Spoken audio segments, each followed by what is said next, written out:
Hello and welcome guys. Today is 18 दिसंबर और आज हम करंट अफेयर में द हिंदू का एडिटोरियल पेज का एनालिसिस करेंगे।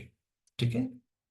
सो ये जो आज का टॉपिक हमारा है ये है the legal gaps in India unregulated AI surveillance.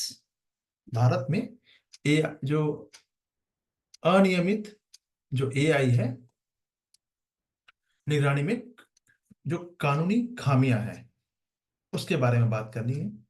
ठीक है। सो ये आज का जो ये टॉपिक है हमारा, ये कहता क्या है, एक रफली आइडिया मैं आपको एक सुनने के लिए, मतलब आप सिर्फ इसको सुन के भी याद रख सकते हो, थोड़ा सा फेमिलियर हो जाओगे। ठीक है। सो ये आर्टिकल जो है ये इंडिया का जो अनरेगुलेटेड एआई सर्विलांस है के लीगल गैप्स के बारे में है। इसमें एआई पावर्ड जो टेक्नोलॉजीज है जैसे फेशियल रिकॉग्निशन और डेटा जो मॉनिटरिंग का जो लॉ है इन्फोर्समेंट में, ये बढ़ता हुआ जो यूजेस है इसको हाईलाइट किया गया है। सो इन टेक्नोलॉजीज का जो मेन ऑब्जेक्टिव है पब्लिक सेफ्टी को बढ़ाना है। ठीक है। लेकिन ये प्राइवेसी और डेटा मिसयूज जो है एंड जो सिविल लिबर्टीज है का इन्फ्रिंजमेंट जैसे बड़े कंसर्न भी रेज करता है।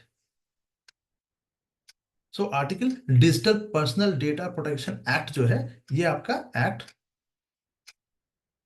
ये जो एक्ट है ये 2023 का, which is important for your exam. ये ध्यान रखना, प्री के लिए इंपॉर्टेंट है। Digital personal data protection, DPDP, ये एग्जाम में आपका आप 25 वाले का ये बैच स्टार्ट है। तो इसमें डिटेल में तो मैं क्लास में आप लूंगा ही, बट यहाँ पे आप इसको याद रखना। ठीक है। ओनली फॉर आईएएस की बात हो रही है। ठीक है। सो तो आपको डिटेल में किसके बारे में जान लेना है, ये जो डीपी डीपी का एक्ट है 2023 का, इसके बारे में आपको डिटेल जानना है पहली चीज। सो अब इस एक्ट को का ये क्रिटिसाइज कर रहा है, यानी एआई का जो अभी जो कंसर्न जो उठाया गया है।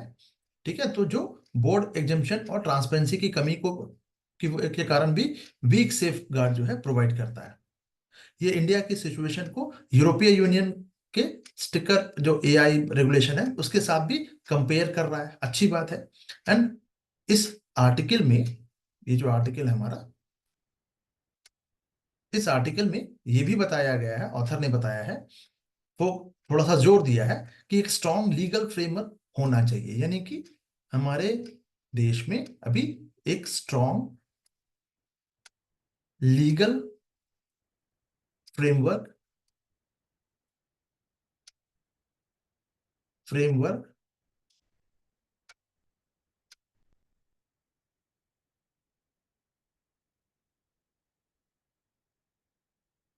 की जरूरत है, यानी कि स्ट्रॉन्ग लीगल फ्रेमवर्क नहीं है जो एआई सर्विलांस के यूज में अकाउंटेबिलिटी इंश्योर करे कम से कम।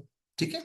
तो अगर ये सेफगार्ड ना हो तो unchecked AI surveillance individual freedom और डेमोक्रेसी के लिए भी क्या है, खतरा बन सकता है। तो ये एक बेसिक जानकारी थी। ठीक है। एक इंफॉर्मेशन थी। इसको हम मेन पॉइंट्स में भी देख सकते हैं। मेन पॉइंट्स में जो here are the main points, world की जो लार्जेस्ट फेशियल रिकॉग्निशन प्लान है, ठीक है, इंडिया ने क्रिएट करने की कोशिश की है। ठीक है। जो सेटेलाइट से क्या होगा, AI satellite for expanded monitoring भी होगा इससे। लैक ऑफ जो प्रोपोर्शनल सेफ गार्ड है, ये भी आपका के जो K S Puttaswamy versus Union of India judgment जो था, ये भी इसका थोड़ा सा खतरा बढ़ाता है, यानी कि अभी संवैधानिक सुरक्षा उपायों की कमी है। जैसा कि ये भी याद रखना, आपके प्री के लिए इंपॉर्टेंट रहेगा, ये जो आपका पुट्टा स्वामी कई बार पूछा भी गया है, अभी आगे भी पूछा जाएगा डिटेल में, है ना। ये एक्ट मैंने आप लोगों को ऑलरेडी बता दिया है। ठीक है। डिटेल में आप ये देख सकते हो। Although aim at regulating data privacy, its broad exemption grant unchecked power to the government raising concern about misuse. तो मिसयूज के बारे में चिंता तो बढ़ रही है ना, तो इसके बारे में थोड़ा सा देखना है। अच्छा, और क्या है, एक चीज और है आपका,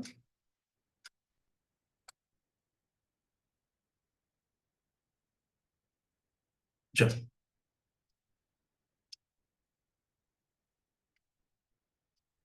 सो सर्विलेंस का जो एक रिस्क है, ग्लोबल इशू है, ये डिस्क्रिमिनेशन डेटा कलेक्शन का। ठीक है, तो एक एक बहुत बड़ा कंसर्न तो है ही है।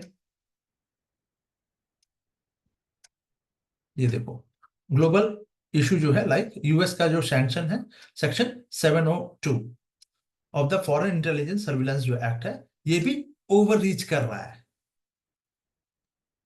ठीक है, चलो, तो बहुत ज्यादा अगर आप अंधाधुंध डेटा का कलेक्शन कर रहे हैं, तो डेटा का करोगे क्या बाद में, ये भी एक सवाल है।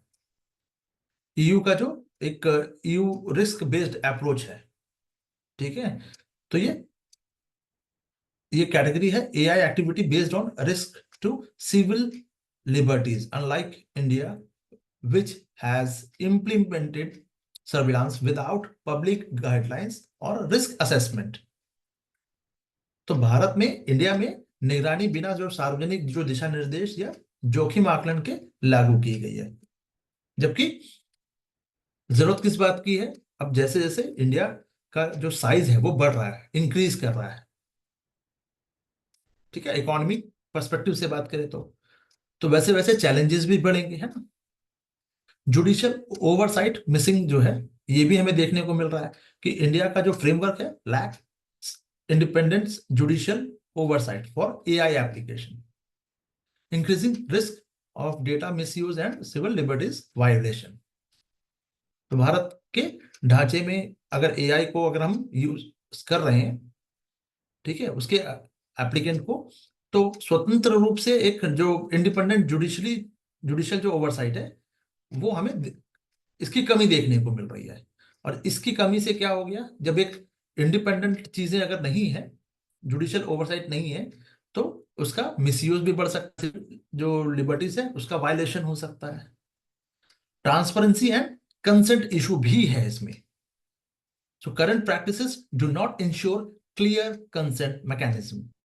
Transparency and accountability essential for maintaining constitutional right.